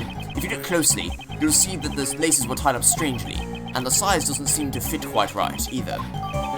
Okay, so, that's interesting. That would mean these huge footprints leading up to the victim's feet were most likely made by someone other than the victim. So then the footprints leading to and from the victim's head must be Mr. Cameron's. No, not necessarily. They seem a little too small to be the victim's footprints. So none of the footprints are his? Then which way did Mr. Cameron walk from? It's quite simple. The victim did not walk here on his own accord, but rather, he was carried here after he was murdered by the culprit. Yeah, well, the body, I would assume that much because he was over, but he obviously had to have been over by the snowman.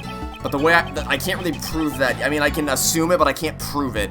We need to find where the brick came from. Perhaps it was near the snowman after all. If we can find where the brick came from, then that should be enough that we can use to prove.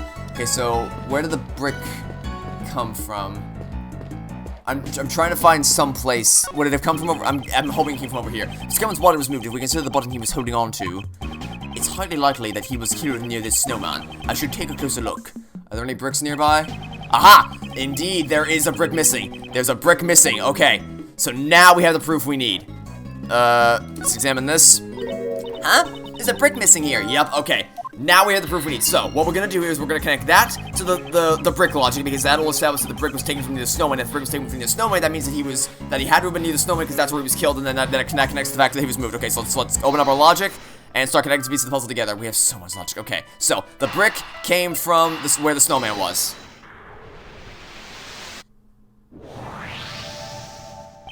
Perhaps the missing brick was the one used as the murder weapon. And with that in mind, now we can establish that he was indeed moved, the body was moved. Ah, yeah, it seems to be just the right size to fit in the gap perfectly. Alright, so the body was moved to near the snowman. Oh, I also need to connect the other pieces of logic together, right, because we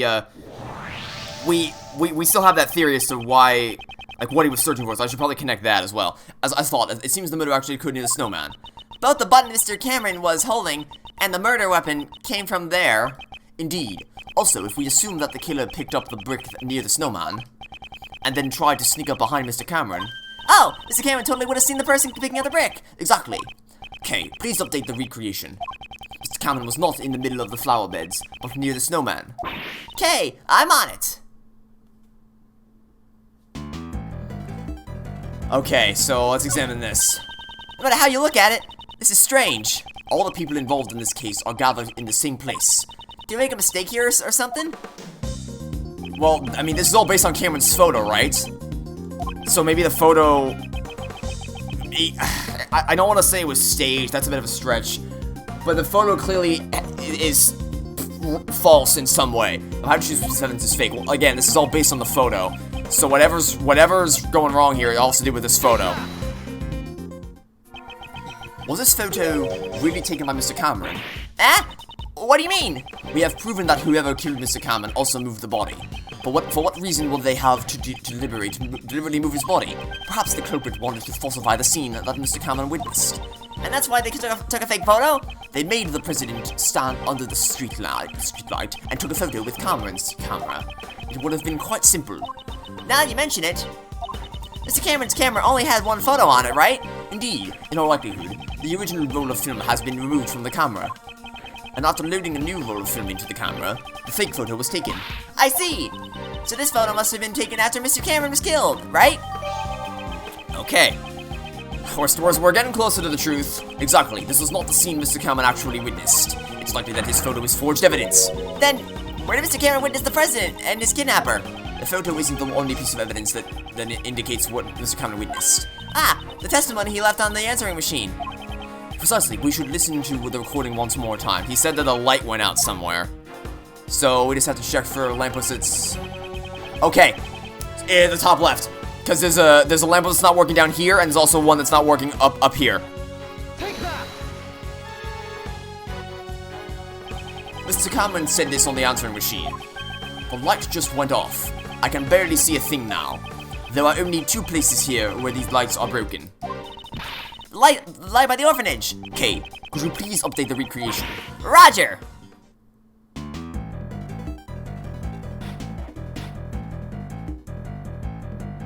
So if this changed, then the other one probably changed as well. This is so the kidnapper was near the orphanage. Indeed, because we have two recreations going on simultaneously. So if this changed, the other one probably did too. Indeed, with this we've shown the connection between the orphanage and the kidnapping. So that's why they moved the body and took a fake photo to create false testimony, in order to remove any suspicion towards the orphanage in court. With this, the state of the recreation has changed completely. The time the body was discovered seen has probably greatly impacted as a result. Then let's go check it out let's check it out right away. Preferences are ready. Since the state of the recreation has changed, once again, I should press the Y button to select change recreation. Let's give it a try. Well, before we do that, I want to connect these 2 pieces of logic together, because what did Blaze dig up? Well, if he's a kidnapper, then he probably was trying to find the ransom money. That's the only thing I can think of that would explain it. If we suppose that Blaze was one of the kidnappers, it becomes more likely that what he dug up yesterday is connected to the abduction. Ah! What is it? I figured it out! It was treasure! Treasure! Well, I mean, it was ransom money, but... Ah! Oh, she actually got it. The $100 million ransom.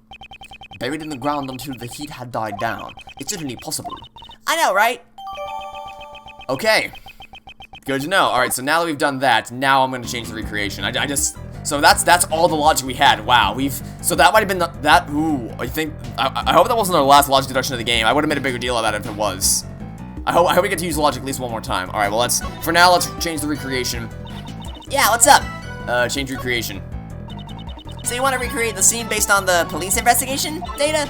This is the time the body was discovered. when the police were investigating the scene. Have you created a scene? Okay. So the bloodstain's still here. I wonder if it's respected every suspicious-looking nook and cranny. I mean, this probably isn't Cameron's blood if he died somewhere else. The blood splattered above the snow. There certainly was a substantial amount. It's almost as if the murder was actually committed here. But Mr. Cameron should have been attacked near the snowman. Exactly. In that case, this blood must belong to someone else. What? But the police report said that this was Mr. Cameron's blood. Yeah, well, they also thought that he was dead. He died by the flower bed, so the one in charge of this case was released to best. That too. It would have been simpler for him to falsify that information. But wouldn't it be faster to just clean up the bloodstains rather than falsify the information? He wouldn't be able to do that. Think about it. Police knew that Mr. Cameron's body would be discovered here, in which case, the forensic department would naturally become involved. Ah! A luminal reaction! They would have discovered it with the power of science. Precisely. It would have been difficult to completely erase all traces of the blood. By the way, Emma Sky's cameo in this game was definitely better than the last game because at least we actually got to investigate with her. Still not as long as I was hoping it was going to be. I was hoping she was going to have a bigger part. However, falsifying the results of a blood test would be much easier in comparison. He would just have to switch the results from the forensic reports. Ah, what a bummer! Knowing those documents I read were falsified, it looks like Mr. Cameron's clothes were completely soaked in blood. If the blood scattered here got onto Cameron's clothes, that would mean, at the time, the bloodstains here had not dried yet. I see. So then, this certain somebody's blood was splattered here just a short while before Mr. Cameron was murdered. Indeed, that's exactly right. However, if that's the case, wouldn't a new contradiction arise in this recreation? Mr.'s blonde someone other than the victim Cameron. Actually, yeah. Oh yeah, it did. Okay, so if there's blood here, oh yeah.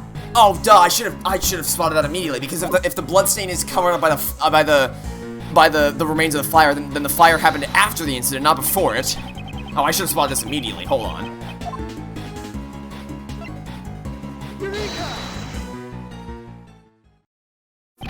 This is a clear contradiction. Huh? You mean this bloodstain? Do you see how this bloodstain is broken up by the remains of the fire? This is proof that the fire occurred after the blood scattered around the area. Huh? But I thought the fire occurred before the murder. It seems that information is suspect as well. If the fire had broken out after the murder, then the child who started the fire should have seen the body and the bloodstains. Why then did he not come forward as a witness? It's likely that would have put a blaze at a great disadvantage. Could it be Jane Gustavia's son? Methinks it might have been. Continue to investigate this fire in more detail. Okay. Hey, you. Yes, sir. There should be some records of the fire in the police department under a different case file. I want you to bring me every last investigation report about the fire. Understood, Shifu. Oh, and one more thing. What is it, sir? Contact the House of Ling and Zhang Fei. There should be evidence from this case in my old man's room. What do you mean? I just remembered why I recognized this scene. A long time ago, I saw a picture in my old man's room. It was a drawing resembling this scene. Larry! What did you say? However, I think it looked like something a child drew. A child? Then the officer may have been the culprit behind the fire. It should still be somewhere in my old man's room. Have them send it over here. Understood, sir. So to recap, we have the president who died by something falling on him, probably a hot air balloon. We have the freaking John Marshall got kidnapped and a feral like turnabout situation with Courtney and Blaze. We had getting back together with Gumshoe and Francisca and Kay. We had Shelly the killer on the roof. We have a flashback scene to a fire that broke out and a murder with a snowman. This case is insane. I have no idea how this is all gonna tie together. Actually no clue. I brought the info on the fire the kid started and a photo of the drawing in your father's office. And also, I've been waiting for this. Hurry up and hand him over. The information held by Agent Lang's father. Oh dear God. That's disturbing. Oh God. On second thought, the Pumbaa thing doesn't look so bad after all. That's... Oh God, okay, apparently this kid predicted Despicable Me before Despicable Me even happened. Like, oh, yikers. Also, it appears that the Mozilla doll is in this drawing as well.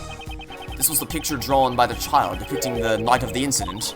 Sure looks like it was drawn by the child's touch. As I thought, the one who drew this is most likely the child. But I should be clear, the actual environments is pretty impressive, especially for a kid. But these people, oh, they're gonna haunt my nightmares even more than the Pumbaa thing from the last episode, or the last 2 episodes. Okay, John, the child destroyed the fire 12 years ago to depict the night of the incident. Shifu! What now? Sorry, but it's gonna have to wait. Hey, Mr. Prosecutor. Why do you think my old man had this? Autopsy obtained it during the course of his investigation into the incident. Although, I don't know why he would have concealed it. Agent Lang, might I be able to see the details of the fire? Yeah, sure. Allow me to read it post-haste. The boy who started the fire snuck out of bed on the night of the incident. It seems this boy went missing several days later. What? Don't tell me that he witnessed something he shouldn't have. That's horrible! He was only a child after all. Well, I'd hate for that to be the case. We can't rule out the possibility entirely. Huh? Apparently, the boy left some stuff behind at the orphanage, and it was taken as evidence. What's this? What's that doing here? Mr. Prosecutor, do you recognize this? Yes, I know one piece of evidence that's related to it. Which piece of evidence is related to what the boy left behind? It's probably gonna be closer on this side. It's this doll right here.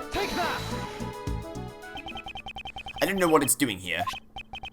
But, isn't that the missing horn from this Mozilla doll? No way, you mean this came out the president's? You know of it? Yeah, I've noticed the president kept it close by as a decoration. I always thought it was strange how one of the horns is missing. If you twist the horn, this doll will play back any previously recorded audio. So if we put the missing horn back in place, we might be able to hear a different recording. That would be odd if we did. Indeed, it is possible. The doll is currently on the 31st floor of the Grand Tower. Alright, so what schmuck are we gonna send running up to the top of the tower to get it? Hey, you heard that, right? Yes, sir, I'll be right back. Oh, I guess it's the poor subordinate of Shilon Lang. Chief, I got it, the mighty Mozilla doll. Well done, give it to the prosecutor over there. If we insert the horn found at the orphanage into the doll... It's a perfect fit! Well, can you hear anything?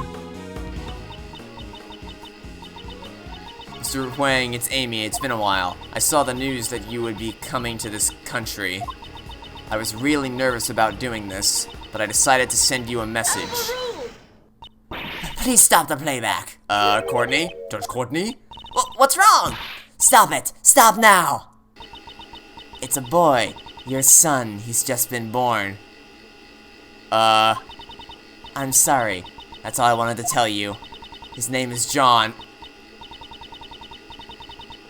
Oh, snap! Also, totally called it. Not really because of any genius deductions on my part, but just because if he wasn't adopted, I don't need to explain this one. But so I'm confused. Wait, so Marsh? Did she say John? I'll be waiting in the courtyard of the orphanage at midnight on February 9th. Even if it's just once, I want John to be able to meet you. I'm sorry if I'm being selfish, but I'll be waiting. So, I mean, we knew he was adopted, we just didn't know, or at least we optimistically hoped he was adopted, I just didn't... Okay, this kid's world has just been shattered into a million pieces. I am so sorry, John. John. What's the meaning of this, Miss Courtney? John is not my biological son. We assumed that, thankfully. He's adopted. Yeah, trust me, we figured that out. Did John know about this? Of course he knew. John's mother, Amy Marsh, passed away about 5 years ago. She and I were cousins. Since we were young, we've always been really close. We were often mistaken for sisters. That's why, when she passed away, I thought it was only natural that I look after John. Also, there were circumstances which prevented me from revealing his father's identity. I never even told John his father's name. And now it's all been revealed, thanks to the recording on that doll. Did John's mother send the doll to the president? Hey, John, was the president really my dad? Yes, he was, before you were born. Amy worked as a diplomat in Zhang Fei. If you told me in case 2 that Courtney was going to be revealed to be the adoptive mother of the president of Zhang Fei's son, I would have told you you were batshit crazy, and yet here we are. Not so that must be how she became acquainted with President Huang. Hang on, didn't you tell me she worked in the orphanage? Yes, after returning to this country, Amy left her job as a diplomat. She always had great passion for charity work, so she began working at the orphanage. Hey, Miss Courtney. So this Amy girl, she called the president there herself, but she never showed up at the scene of the SS5 incident. What's with that? Amy couldn't make it. Apparently, someone had been following her the whole night. Perhaps it was Blaze? I can't say for certain, but it's possible that it was his doing. After that, Amy never got another chance to see the president again. So, she died 5 years ago. This conversation must be painful for John. Alright! Hey, John! You thirsty? How about I buy us both some juice? We can go together. Yeah, that's what I want to be thinking about right now. I'm a part of this too. I'll listen until the end. Besides, I can't afford to buy my own juice. Ah! Shot down by a kid. John, do you understand the reason I met with the president 2 days ago? The secret meeting from 2 nights ago. I wanted to tell him about Amy's death and that you were alive and well. But I see. That's why you couldn't tell us your reasons for meeting with the president up until now. I get it. She would have had to reveal his connection with John. I brought a bouquet of lion lilies so that he would understand I truly did know about Amy. Those flowers are a dear memory to the president and Amy. The first present she received from the president was a bouquet of lion lilies. But now even he has passed away. If only he were still alive. Perhaps I could have introduced him to John.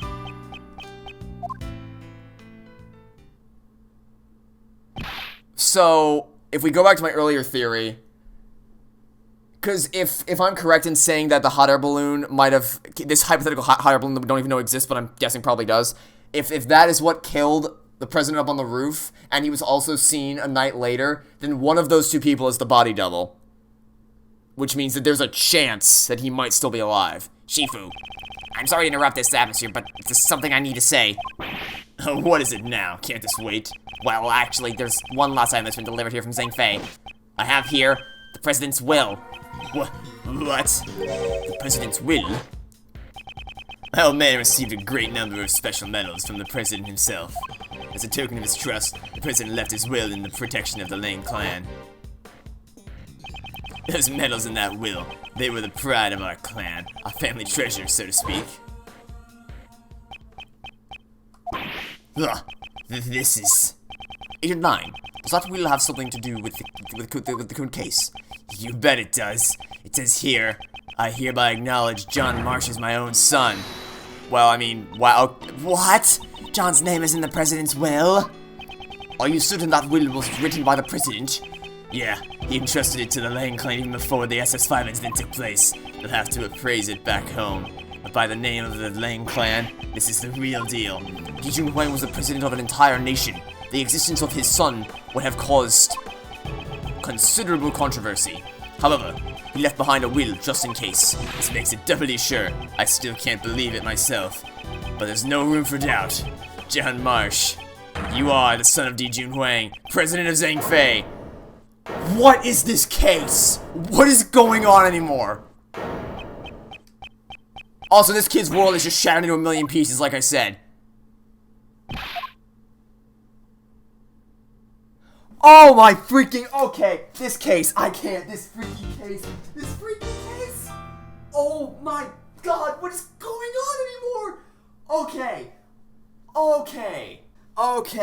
so, to recap, we got a dead president who's the father of the star actor in a monster movie, who's also the adoptive son of the Judge Courtney who's been listed the entire game. We had to go through the Farewell My Turnabout thing with him while we, oh crap, I didn't mean to, well, I didn't mean to click no. I guess I'm recording the next episode immediately after this. Okay. So, wow. Farewell My Turnabout, we reunited with Gumshoe, we reunited with Kay, we helped fix Sebastian's character work, the dinosaur footprints, not dinosaur, the monster's footprints, the case from 12 years ago. This is insane. I have no idea what's going on anymore. I can't wait to keep playing. Okay, that'll be fun. Thanks for watching.